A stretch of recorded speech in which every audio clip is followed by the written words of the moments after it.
Issue 15 passed almost by a 2-to-1 margin, 66.3% of the voters. So I would like to thank the Call and Post and Cranes and the Plain Dealer. I would like to thank them for endorsing Issue 15, and actually I believe almost each and every one of those publications did so using several editorials. To thank the donors who were generous in their support, to thank the hundreds of volunteers who worked diligently to make sure that Issue 15 passed, and also obviously to thank the citizens of Cuyahoga County at a time in which they could have easily said no because of their own personal economic concerns or because of, shall we say, the challenges of county government, PR challenges, real challenges. They could have said no, but they didn't, and they embraced the Health and Human Service levy and passed it by a margin that I think may have only been exceeded once in the history of our Health and Human Service levies going back several decades. So 1 down, 3 to go. The county budget, I'm happy to report, is in excellent condition. Despite, once again, the fiscal challenges of this particular time, which have reduced so much of the revenue that has traditionally flowed into county government, notwithstanding that we still have maintained a bond rating that's the second best out of 88 counties in the state of Ohio. Only Franklin County has a better bond rating. Franklin County, which is in essence recession-proof. They have the Ohio State University, they have state government, they have all of the for-profit and nonprofits that have offices in Columbus so they can make sure to be within close proximity to state government and its officials. Still, we are number 2, and it's not a bad place to be in this instance, out of 88 counties in terms of our bond ratings. And of course, the superior bond rating shows that those in charge of your government have been doing a good job in husbanding the resources that have been available to it. Give you a little more information on our budget. Our general fund is running right now at about a $500,000 surplus. We're projecting a $500,000 surplus at the end of the year. We're projecting an end-of-the-year operating surplus of slightly over $100 million. Ordinarily, you want to make sure that your surplus is at least 20% of your general fund. In our case, it's going to be over 31% of our general fund. So you know, once again, that the men and women who work in our Office of Budget and Management, who run in the various county agencies, are doing a remarkable job in this year as they have in preceding years. It's particularly commendable given the fact that we have an additional $7 million that's devoted to the transition this year. So if it weren't for the transition that we're making to the new form of county government, that would be an additional $7 million that would have been available, and our surplus would be $7.5 million. So that gives you an additional insights into how well the finances of county government are being managed. When we look at our Health and Human Service Fund, it's running at a slight deficit, $5 million, but that includes $2 million that will be given to various county agencies as incentives because they have performed well in managing their funds. But still, even in our Health and Human Service Fund, at the end of the year, there will be about a $28 million surplus. So we're very pleased with how the budget has been managed. How has this been achieved, particularly in this era? One, we have reduced our FTEs, our personnel, from 10,600 FTEs, employees, back in probably about 2002, 2003, to 8,036 today. And that figure, the current figure, is actually 62 below what was budgeted for 2010.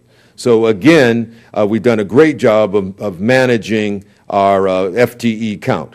As you probably are well aware, we implemented an early retirement incentive program last year that reduced county government payrolls by 900 positions and will save the county $38 million this year.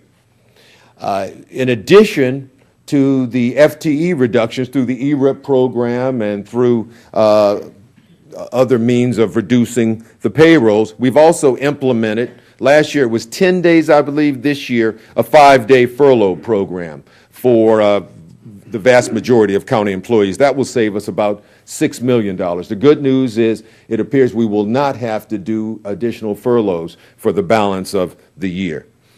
To put this in perspective, our overall budget has been reduced by $171 million. That's 11.5% from its high point in 2008.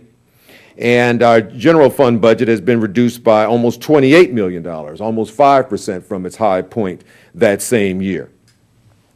I do have to offer at this juncture at least one cautionary word, because there's a kind of 15-50 objective that's been expressed by the transition group. And I wish the transition group, and we're all very supportive of it, Godspeed in achieving this. The 15-50 is to be able to shave the county government's budget by an additional 15% over the next year or two, and saving $50 million that could be expended for economic development.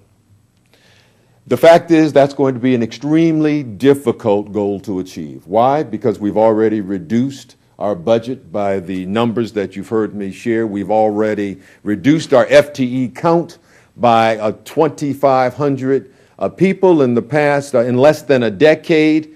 And although there will be some savings, certainly, that can be secured and garnered through combining some of the offices, given the fact that there no longer will be a separate auditor's office and treasurers and county engineers, et cetera. It was going to be extremely difficult to harvest anywhere near $50 million annually. It's a worthy goal, it's a worthy aspiration, but to keep it real, as my kids would urge me, that's going to be a challenge, to say the very least. As regards Medical Mart and Convention Center, we are on pace to break ground this fall. We have made a breakneck progress over the last several months.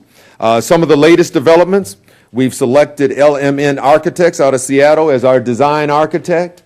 For any of us who watched any of the Winter Olympics in Vancouver, we know that LMN has an international reputation and did substantial amount of work in Vancouver on its convention center and elsewhere, again, around the globe. They are acknowledged to be one of the top design firms in the world, and we are so pleased that they're part of our team here for our Medical Mart Convention Center project. We have selected another firm out of Seattle, GGN, Gustafson, Guthrie, and Nickel, as our lead urban design and landscape architect. For any of you who visited Millennium Park and have seen the world-renowned Lurie Garden, they designed it. So we have some of the top architects, design teams involved with our Medical Mart Convention Center project. Now, although both of them hail from Seattle, I don't want you to think that we haven't devoted ourselves to ensuring that there is as much local participation in this project. After all, it's Cuyahoga County's tax residents' dollars that are funding this, as is humanly possible. Just to give you a sense of some of the local consultants that have already been engaged on this project, we have McKnight Associates, which will be working with GGN on the landscape and the urban design. We have local firms that are in charge, they're providing consultations on fire protection, structural and civil engineering, civil engineering, HVAC, and electrical, plumbing and fire protection engineering, lead consulting, landscape, traffic consultation, and we also have environmental consultants. We have about, and I won't give all their names, probably about 10 or 12 local firms that are going to be involved even at this early stage in the Medical Mart Convention Center project. Now, we can't really, frankly, overstate the significance and importance of local input and participation. You might be aware that just last Thursday, we held our first in what will be a series of public forums.